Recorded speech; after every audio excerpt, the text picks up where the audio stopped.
Olá, camaradas! Bem-vindo a mais um programa Lugar de Mulher. Primeiro do ano de 2020, um ano que promete ser de muita luta e resistência. Nesse primeiro programa, trazemos a camarada Mariana Nogueira, que vai nos falar sobre a questão da saúde. Nossa convidada de hoje é Mariana Lima Nogueira. Professora e pesquisadora da Fundação Oswaldo Cruz, Mariana é representante da Fundação na Câmara Técnica de Atenção Básica do Conselho Nacional de Saúde. Doutora em Políticas Públicas e Formação Humana pela UERJ, fez mestrado e graduação em enfermagem na Unirio. É especialista em Educação Profissional em Saúde pela Fiocruz.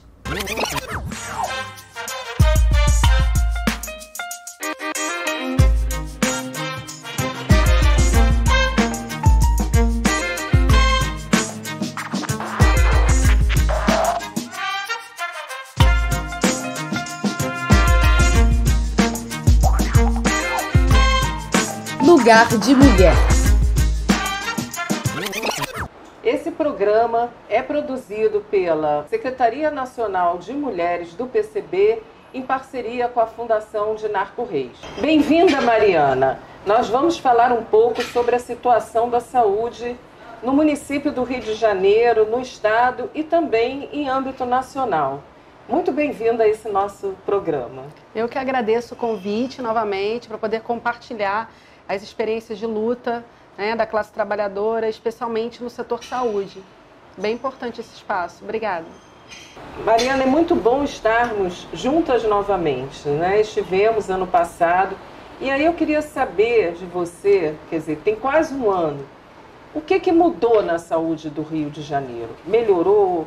Piorou? A sensação que nós temos é que piorou muito, mas gostaria que você falasse um pouco. Infelizmente, as notícias não são nada boas, mas, de todo modo, quem está assistindo sabe, vivencia a intensificação da precariedade das próprias condições de vida da classe trabalhadora.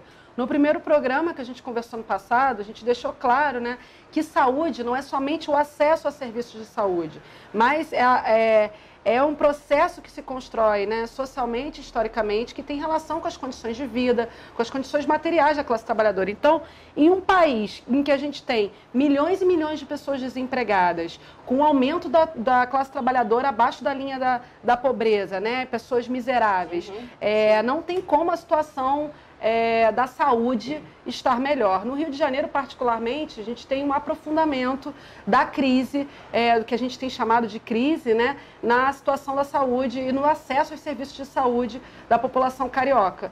Especialmente, né, esse governo atual, o governo do Crivella, vem deixando de pagar os trabalhadores da saúde, vem retirando parte do financiamento e dos insumos necessários ao funcionamento pleno das unidades básicas públicas de saúde, mas também de demais unidades municipais de saúde, como as maternidades, por exemplo, vem retirando serviços fundamentais para a classe trabalhadora, usuária do Sistema Único de Saúde, como, por exemplo, né, o serviço que foi suspenso, usuárias dos serviços de HIV e AIDS, em alguns hospitais municipais, né, foi suspenso.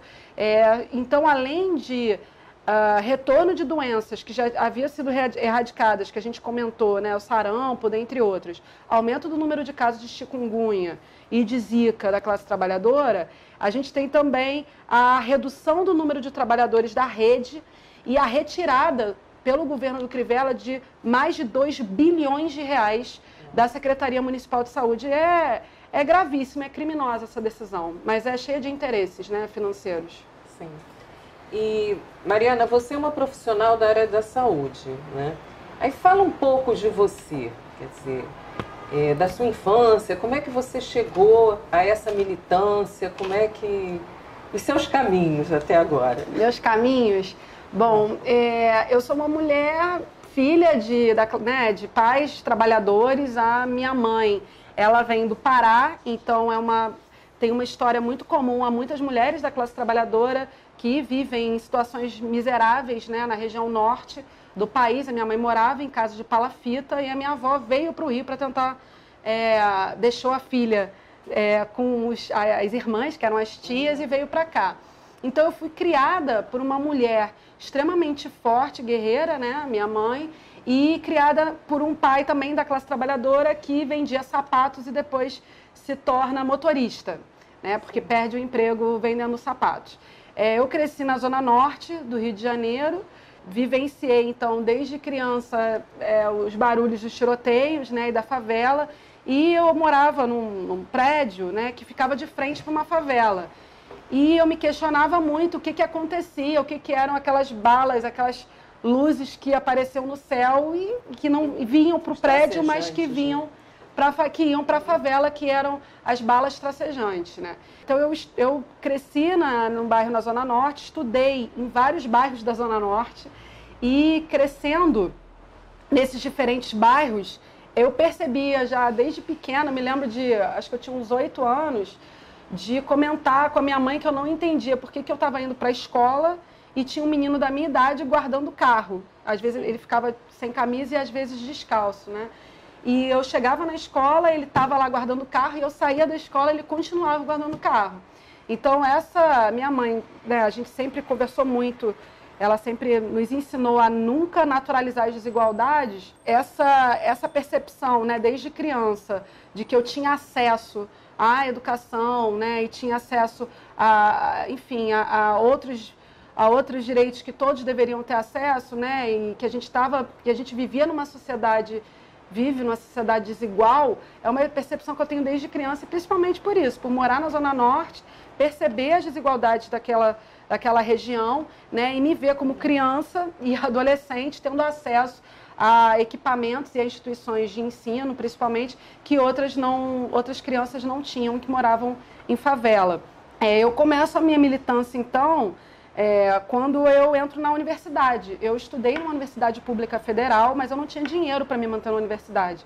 Que mesmo sendo uma universidade pública, eu fiz graduação em enfermagem, você ficava o dia inteiro na faculdade, eu não tinha dinheiro para comer. Eu passava, assim, um pacote de biscoito para 2 dias, né? Que eu tinha que contar meus biscoitos recheados, porque o bandejão era extremamente caro na faculdade.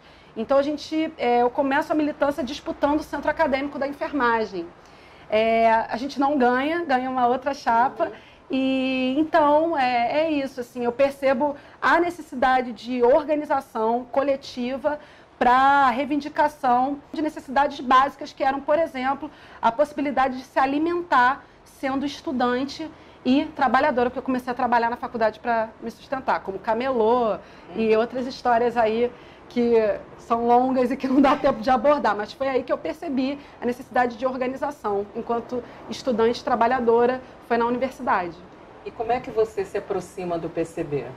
Eu me aproximo do PCB já quando eu estava fazendo o doutorado, então eu já tinha, enfim, terminado a faculdade, feito especialização, mestrado. Eu estava fazendo o doutorado, fiz doutorado em política, né, pública, na Faculdade de Educação, e estudando a história das lutas dos trabalhadores, porque eu estudei a organização política coletiva das mulheres agentes comunitários de saúde. E aí eu fui estudar a organização dos trabalhadores nas lutas sindicais. E aí eu fui identificando a importante participação dos comunistas nas primeiras greves que a classe trabalhadora organizou e efetivou na história do Brasil, né, da luta de classe do Brasil. Então eu comecei a me interessar e a entender a importância do Partido Comunista Brasileiro ao estudar a história, então, história de organização da classe trabalhadora. Então é muito importante esse elemento da história, né? A gente vai aprendendo quais entidades, né, quais instituições estão ao lado historicamente dos trabalhadores, e o Partido Comunista Brasileiro é uma dessas instituições. E no momento de militância, quando eu estava no Núcleo Socialista da Tijuca, foi um movimento social que a gente instituiu junto a moradores da favela da Indiana, na Tijuca, contra as remoções produzidas pelo governo de Eduardo Paes, a gente organizou um debate com candidatos a vereadores. E a gente chamou a companheira Marielle Franco, que foi brutalmente assassinada, e chamamos o candidato a vereador do PCB, o Heitor César. E lá, nesse debate, eu fui entendendo, me vendo muito mais identificada, né, com essas ideias, com esse pensamento, mas com essa prática socialista e principalmente comunista. Né? Além disso, enfim, eu me aproximei também do partido a partir dos intelectuais também, né? A leitura de diferentes livros, né, do Mauriase, principalmente, né, a necessidade de analisar criticamente o Estado e a relação do modo de produção com as condições de vida da classe. Então, foi uma aproximação tanto intelectual quanto prática e militante mesmo. E aí, voltando à questão da saúde, né?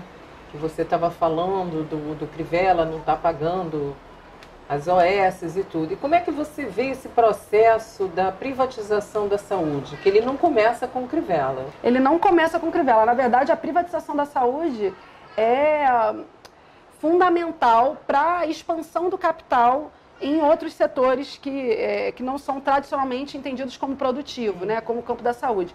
E uma das contradições da expansão do SUS, e a gente conversou sobre isso no primeiro programa, né, ano passado, é que o Sistema Único de Saúde ele é instituído na década de 90, então em pleno avanço do neoliberalismo na América Latina, enfim, principalmente, né, aqui no Brasil.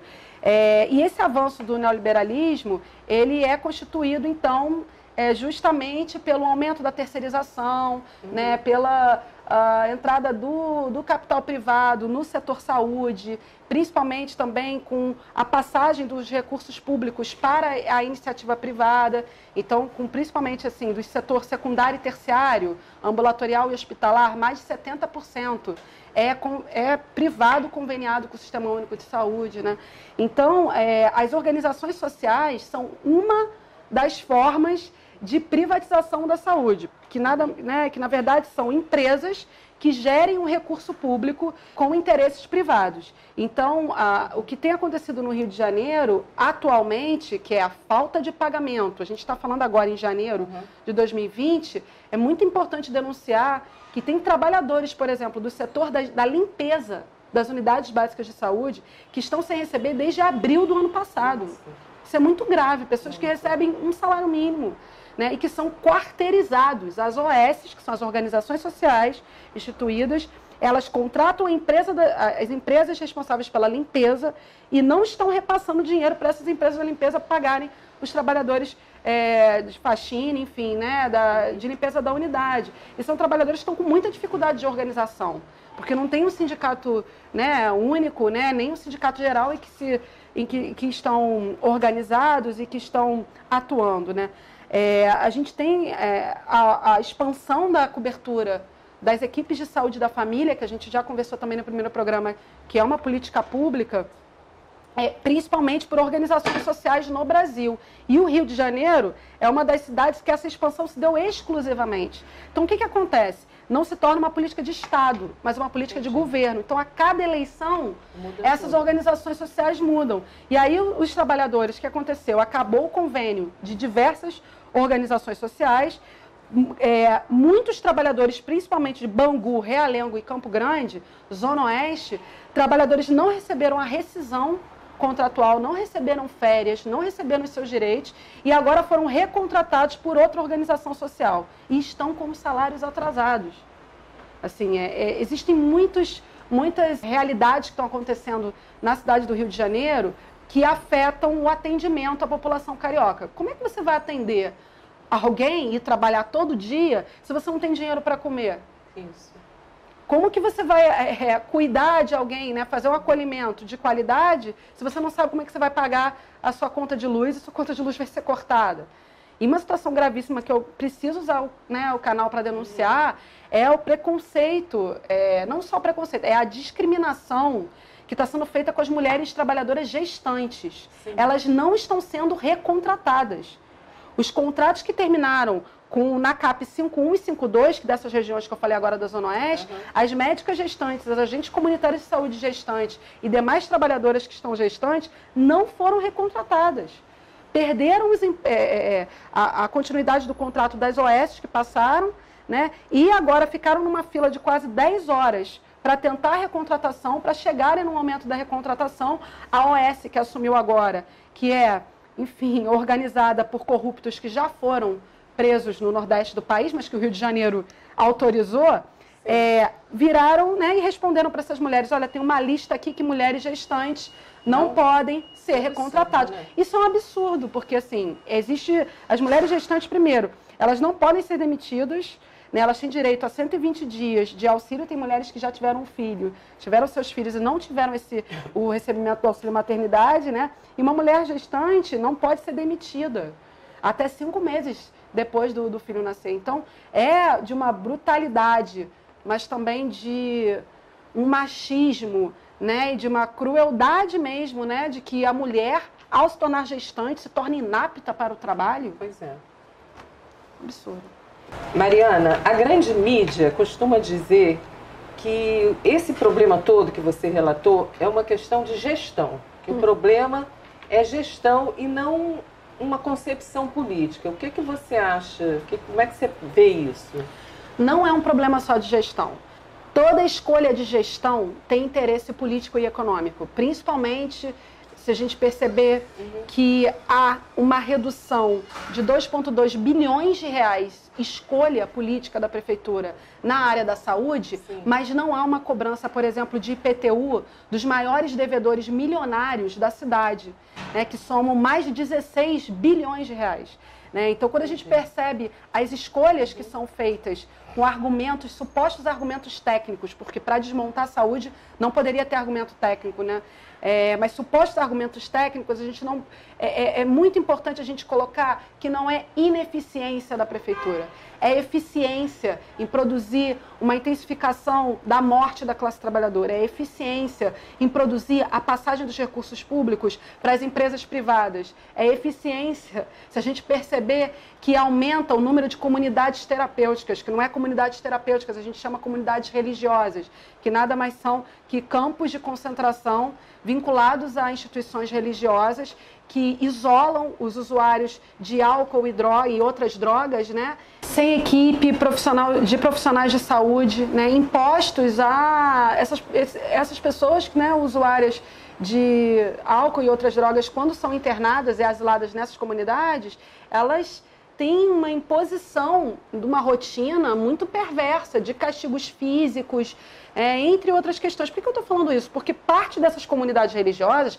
recebe financiamento público da Secretaria Municipal de Saúde, o que é gravíssimo. Além disso, é muito importante falar que não é um problema de ineficiência de gestão, é interesse econômico de passagem dos recursos públicos para a mão do empresariado, né, para a mão, enfim, de poucos. É importante dizer também que a Prefeitura escolheu, ela apresentou, eu fui na audiência pública que teve na Câmara Municipal, agora em novembro de 2019, que era a audiência pública para apresentação do orçamento municipal. Essa prefeitura escolheu apresentar uma planilha que retirava, eu estou olhando aqui para o caderno, que é importante olhar os dados. São tão absurdos e a quantidade de dinheiro é tão grande de retirada da saúde que eu preciso olhar aqui os dados. Essa prefeitura propôs a retirada de 70 milhões de reais da atenção psicossocial. Ou seja, para pessoas em sofrimento psíquico, com transtornos psiquiátricos, né? A prefeitura propôs a retirada de 1.640.000 reais da atenção domiciliar aos idosos. É muito criminoso, né? Escolheu retirar 1.138.000 reais em ações e programas de linhas de cuidado, cuidados à hipertensão, cuidados à diabetes, cuidados às mulheres, à saúde da mulher e da criança, né? E a possibilidade da prefeitura fazer isto através da retirada do orçamento, mas também da retirada das OS, da troca das OS, do calote que tem dado nos trabalhadores da saúde, é uma possibilidade que foi construída pelo governo do Eduardo Paes. Um governo que escolheu também passar a saúde pública para as organizações sociais, quando ampliou a estratégia de saúde da família a partir desses dispositivos e não através de concurso público, né? Então, é importante a gente lembrar que o governo do Eduardo Paes, porque tem muitas pessoas falando, quem dera que voltasse, né, esse governo. O governo do Eduardo Paes foi responsável por um número exorbitante de remoções forçadas de moradores de favelas cariocas por conta dos mega-eventos. Inclusive, tem um estudo que mostra que o número de remoções produzido pelo governo Eduardo Paes, ele foi maior do que o período de Pereira Passos. Quando a gente tem a urbanização da cidade, a retirada de milhares de trabalhadoras, né, da classe trabalhadora do centro, enfim, para outras áreas da cidade. Então, é fundamental a gente não reforçar essa afirmativa ingênua de que há falhas somente de gestão desse governo do Crivella e aliados. Há interesses de classe por trás dessas decisões. E são interesses que favorecem as classes dominantes e não a classe trabalhadora. E em relação ao governo Bolsonaro, quer dizer, essa política nacional de saúde que passou a ser implementada a partir do governo Bolsonaro, você acha que isso tem um reflexo direto no Rio de Janeiro, nos demais estados e municípios? Não, com certeza. Eu participo da Câmara Técnica de Atenção Básica do Conselho Nacional de Saúde. É uma Câmara que foi instituída desde a publicação da Política Nacional de Atenção Básica do ano de 2017. Então, uma Câmara Técnica que foi instituída em 2018 para avaliar os impactos do retrocesso que foi a publicação da Política Nacional na época do governo Temer, mas que não foi formulada no governo Temer. Teve formulação em governos anteriores, inclusive, né? Lá na Câmara Técnica de Atenção Básica, a gente tem representação de diversos segmentos. Eu já falei um pouquinho disso também no primeiro programa, né, do ano passado. Mas segmento de usuários, de conselheiros municipais de saúde, de entidades profissionais e de várias regiões do país. E o que a gente vem acompanhando e fazendo relatórios técnicos e se posicionando técnica e politicamente em relação a essas medidas é que elas representam um desmonte do Sistema Único de Saúde. E um desmonte, tanto no que se refere à redução do orçamento para os serviços públicos de saúde, dos diversos níveis de atenção, incluindo a atenção básica à saúde, mas também um desmonte no que se refere ao modelo de atenção que é produzido nos equipamentos de saúde. O que eu quero dizer? O governo Bolsonaro, eu posso elencar pelo menos 3 medidas recentes que foram publicadas nesse governo, né, mas idealizadas pelas classes dominantes que estão no governo federal. A medida Previne Brasil, a medida provisória 890 e a carteira de serviços da atenção primária à saúde brasileira são medidas do governo federal que instituem alterações nas políticas municipais de saúde. Então, são medidas que diminuem o financiamento público para os serviços de saúde nas diferentes regiões do Brasil, mas que também vão alterar o próprio funcionamento das unidades de saúde. Então, vou te dar um exemplo. Esse Previne Brasil, que foi esse governo, esse Ministério da Saúde que lançou, ele altera o financiamento da atenção básica. Então, se antes os municípios recebiam, induzido pelo governo federal, um orçamento para implantar a partir do número de pessoas que vivem na cidade, naquele território, agora só vai receber a partir do número de pessoas cadastradas nos serviços. Por que isso é grave? Como que numa favela, no Rio de Janeiro, com essa intensificação do genocídio, né, maior número de mortes na cidade do Rio de Janeiro em 21 anos produzido pela polícia, principalmente de negros, né, das jovens negros moradores da favela pela polícia militar, como que você vai conseguir cadastrar as pessoas e fazer visita domiciliar todo dia, se tem tiroteio quase todo dia? Como que você vai conseguir cadastrar o número de pessoas que vivem numa região ribeirinha? Se falta dinheiro, por exemplo, no norte do país, para combustível para os barcos fazerem as visitas, se foram retirados os médicos cubanos dessas áreas. Então, como que você vai vincular o financiamento de uma política pública municipal de saúde ao número de cadastrados e não ao número de pessoas que vivem no território? Então, essa medida do Previne Brasil, o nome é Previne Brasil, é péssimo, né? Porque, na verdade, não é Previne, é adoece, morra, né? Classe trabalhadora brasileira.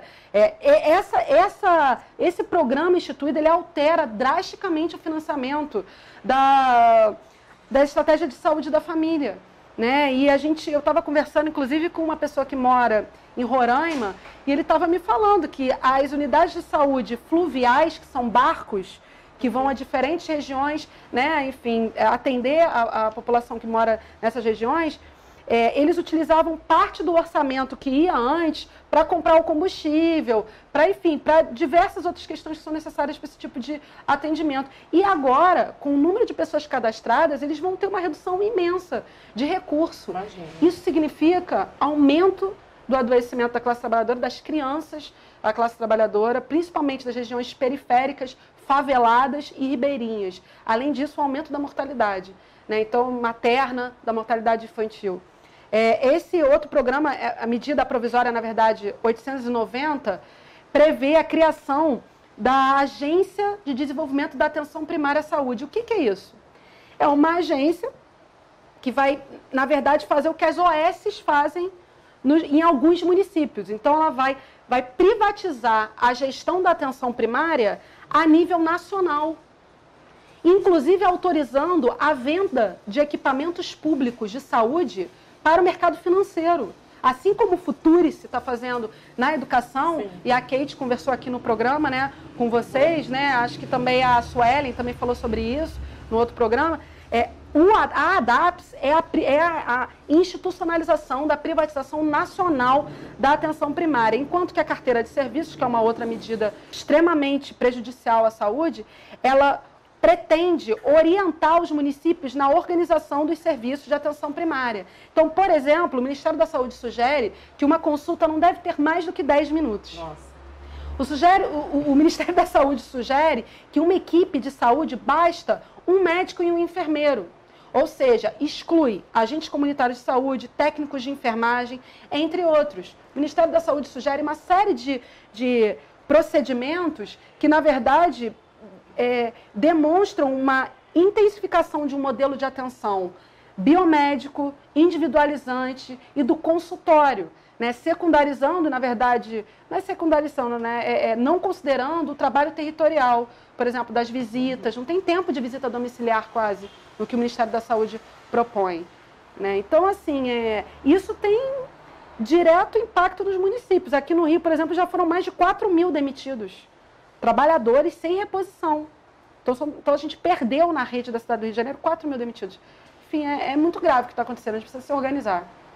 Realmente a situação da saúde no Rio de Janeiro é estarrecedora, né? É muito grave.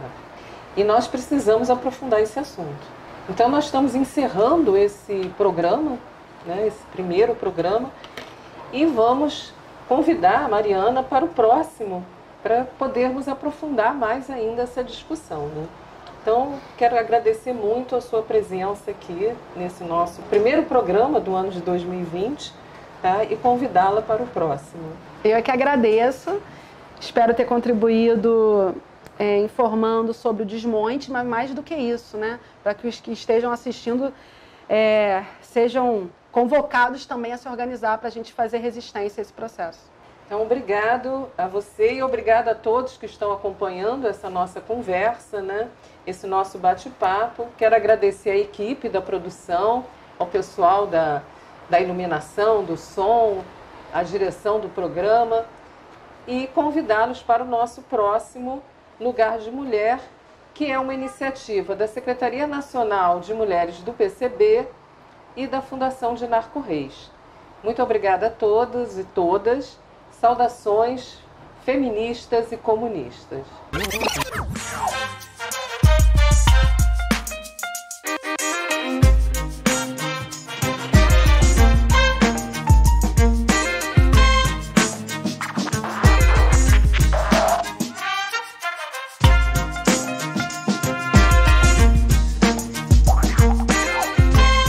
Lugar de Mulher.